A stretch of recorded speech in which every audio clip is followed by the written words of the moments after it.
Dalam nama Bapa dan Putra dan Roh Kudus. Amin. Allah Bapa yang Maha Kasih, kami bersyukur kepadamu atas penyertaan-Mu dalam hidup kami. Sebentar lagi kami akan mendengarkan dan merenungkan firman-Mu. Berkatilah kami agar kami mampu memberikan hati dan pikiran kami untuk merasakan kehadiran-Mu dan sapaan-Mu lewat sabda dan renungan hari ini.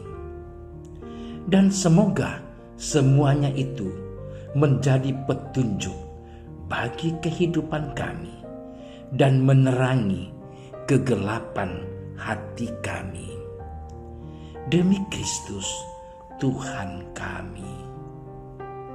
Amin.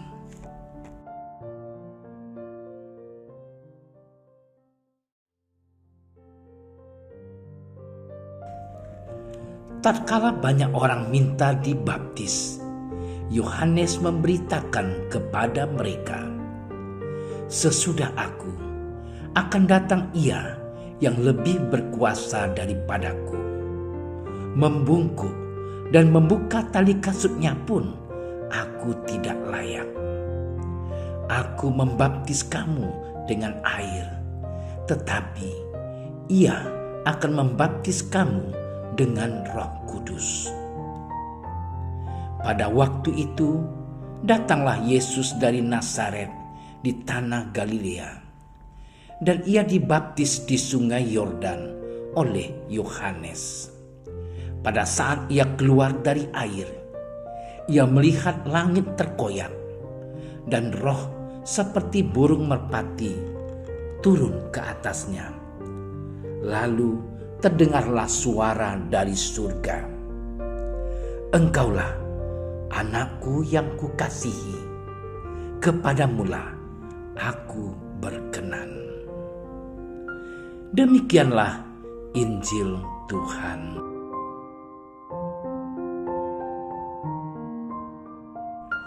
Saudara-saudari yang terkasih, minggu ini kita merayakan pesta pembaptisan Tuhan Yesus.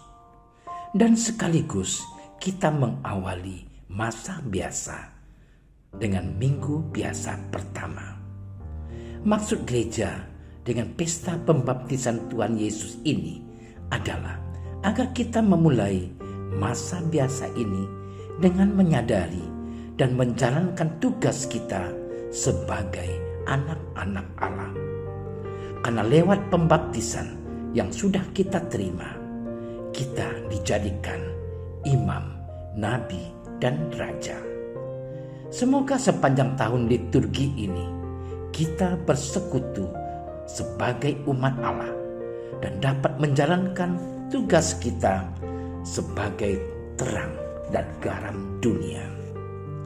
Saudara-saudariku yang terkasih, dalam bacaan Injil kita melihat bagaimana tugas Yohanes Pembaptis berakhir dengan membaptis Yesus di sungai Yordan.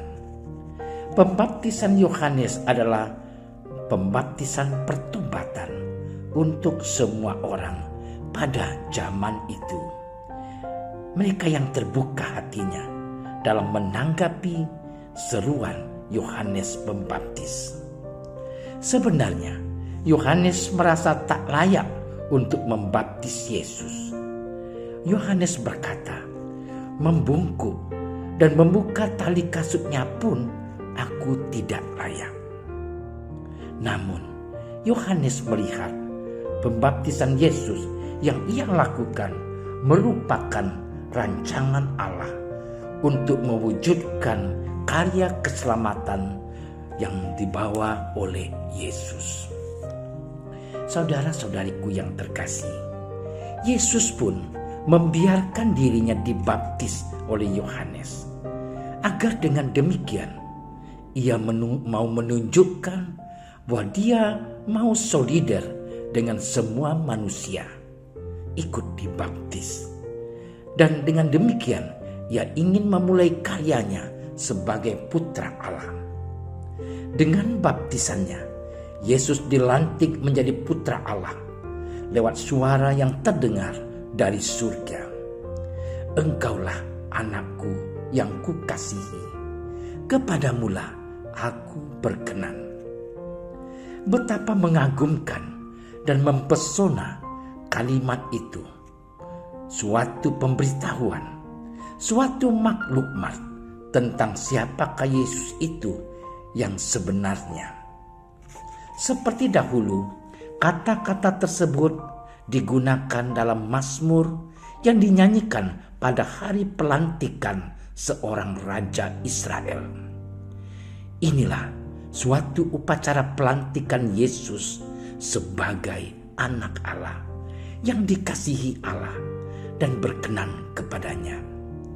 Dengan demikian, Yesus memulai misinya di dunia ini, misi perdamaian, misi keselamatan, suatu warta sukacita dari Allah bagi seluruh dunia. Sesudah pembaptisan, ia tidak kembali lagi ke Nazaret. Ia memulai hidup baru di hadapan umum dengan mewujudkan misinya di dunia ini. Pada hari-hari Minggu yang akan datang, kita akan mengikuti Yesus yang mulai berkeliling di tanah suci untuk melakukan kehendak Bapanya dan pelaksanaan misinya di dunia ini. Saudara-saudariku yang terkasih, apa maknanya bagi kita pesta pembaptisan Tuhan hari ini? Bagi kita yang ikut upacara misa ini, pelantikan itu membuat kita, menantang kita untuk percaya atau tidak. Apakah kita percaya dan menerima Dia sebagai Mesias, Sang Juru Selamat kita? Kalau kita menerima Dia sebagai Juru Selamat dan Mesias, berarti kita mau Dia hidup di dalam kita. Sehingga pola dan jalan hidup Yesus harus menjadi pola dan jalan hidup kita. Perjuangan Sang Mesias adalah untuk mengabdi kepada Allah dan sesama. Dengan bahasa Yesus adalah mewartakan dan memberi kesaksian tentang kerajaan Allah, di mana manusia dapat mengalami kesejahteraan lahir dan batin. Saudaraku yang terkasih, itulah juga yang menjadi tugas kita di dunia ini, adalah mengabdi dan mewartakan dan memberi kesaksian tentang kerajaan Allah di tengah kehidupan kita.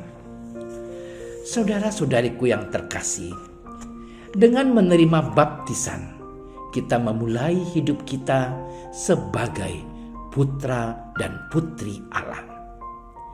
Kita menjadi putra cahaya dan kita diutus untuk menjadi nabi, imam, dan raja. Hidup kita berada di jalan keselamatan dan berjalan bersama Yesus dalam rohnya. Karena lewat air baptis yang kita terima, kita dibersihkan dari segala noda dosa kita. Kita disegarkan lewat santapan rohani yang kita terima setiap hari. Kita diberi kehidupan baru bersama Sang Juru Selamat. Maka rahmat baptisan akan selalu menguduskan kita semua dan seluruh aktivitas kita. Saudara-saudariku yang terkasih, kita sudah diingatkan dan disadarkan pada pesta pembaptisan Tuhan hari ini akan tugas dan kewajiban kita sebagai orang-orang yang sudah dibaptis.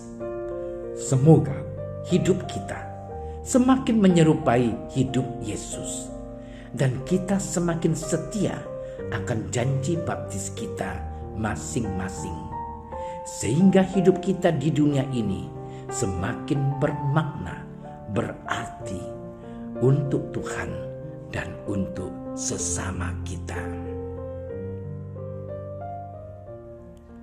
Puji dan syukur kami haturkan kehadirat-Mu, ya Tuhan Bapa kami yang Maha Kuasa. Engkau telah mengangkat kami menjadi anak-anak-Mu lewat sakramen baptis yang telah kami terima. Buatlah kami mampu hidup seperti putra-Mu, Yesus Kristus. Dan jauhkan kami dari noda dosa, agar kami dapat menjadi penyalur kasih-Mu dan memberi kesaksian tentang kasih-Mu yang luar biasa dalam hidup kami.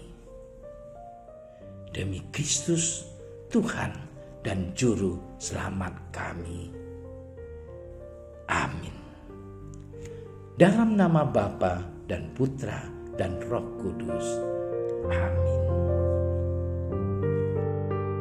Terima kasih sudah menyaksikan renungan hari ini. Jangan lupa like, subscribe, dan aktifkan tombol loncengnya agar Anda yang pertama mendapatkan notifikasi updatean renungan harian dari Komsos Keuskupan Padang. Dan bagikan ke sosial media agar saudara-saudara kita dapat mendengarkan dan merenungkan firman Tuhan.